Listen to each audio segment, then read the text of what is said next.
शीतला षष्ठी व्रत कथा। नमस्कार भाइयों बहनों, जय मां गायत्री। आप सभी का मेरे YouTube चैनल शुभकर्मा ही अष्टो में स्वागत है। आज सुनते हैं शीतला षष्ठी की कथा। माघ माह में शुक्ल पक्ष की षष्ठी तिथि को शीतला षष्ठी का व्रत किया जाता है। पौराणिक मान्यताओं के अनुसार शीतला षष्ठी का व्रत करने से मनुष्य को दैहिक व दैविक ताप से मुक्ति मिलती है। माना जाता है कि पुत्र की इच्छा रखने वालों के लिए यह व्रत बहुत ही शुभकारी होता है। इस व्रत को मुख्य रूप से स्त्रियों के द्वारा किया जाता है। इस दिन व्रत और शीतला माता का पूजन करने से चेचक रोग से बचाव होता है। शीतला षष्ठी तिथि को घर में चूल्हा नहीं जलाया जाता। सभी परिजन बासी व ठंडा भोजन करते हैं। व्रत में चढ़ाए जाने वाला भोग जैसे रबड़ी, हलवा, पूरी व गुलगुले आदि रात को ही बनाकर तैयार कर लिए जाते हैं। माता शीतला को शीतल चीजें बहुत पसंद हैं, इसलिए उन्हें ठंडे का ही भोग लगाया जाता है।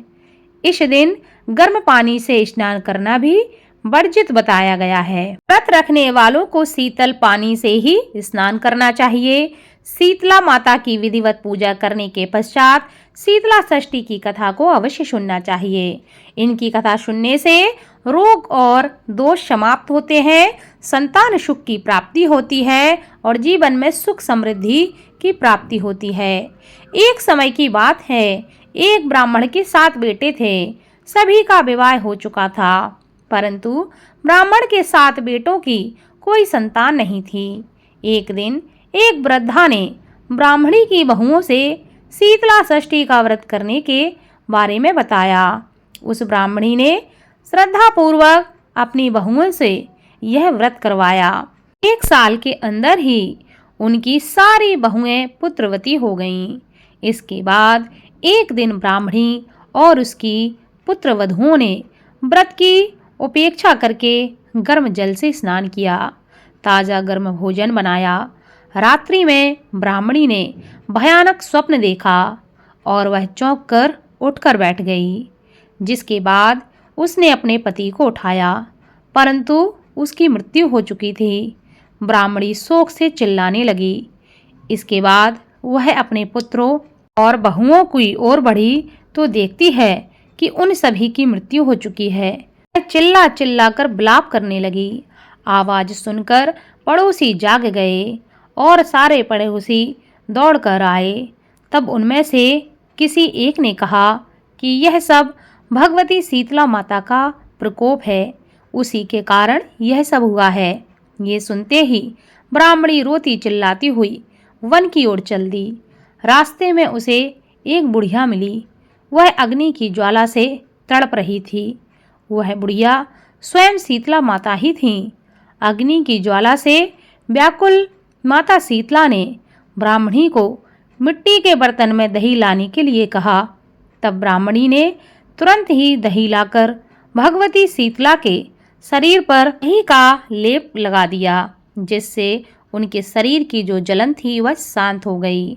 जब ब्राह्मणी को पता चला कि उसी के कारण यह सब हुआ है, तो उसे अपने किए हुए पर बहुत ही पश्चाताप हुआ, जिसके बाद उसने माता से अपने परिवार को जीवित करने की विनती की। माता शीतला ने परिवार के सभी सदस्यों पर दही का लेप करने के लिए कहा। ब्राह्मणी ने वैसा ही किया। माता शीतला की कृपा से उसके परिवार के सभी लोग जीवित हो उठे। माता शीतला ने ब्राह्मणी को क्षमा कर दिया। उसका परिवार जीवित हो गया। शीतला माता के व्रत को पूरी निष्ठा और भावना से किया जाता है। जो भी लोग संतान प्राप्त करना चाहते हैं, उन्हें इस व्रत को बड़े ही श्रद्धा भाव से करना चाहिए, जिससे उनका व्रत सफल हो और उन्हें संतान की प्राप्ति हो सके और उनके संतान की लंबी आयु भी हो सके।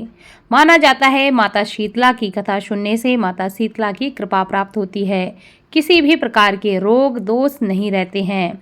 बच्चों की आयु लंबी होती है। इसलिए माता शीतला सुख प्रदान करने वाली देवी हैं।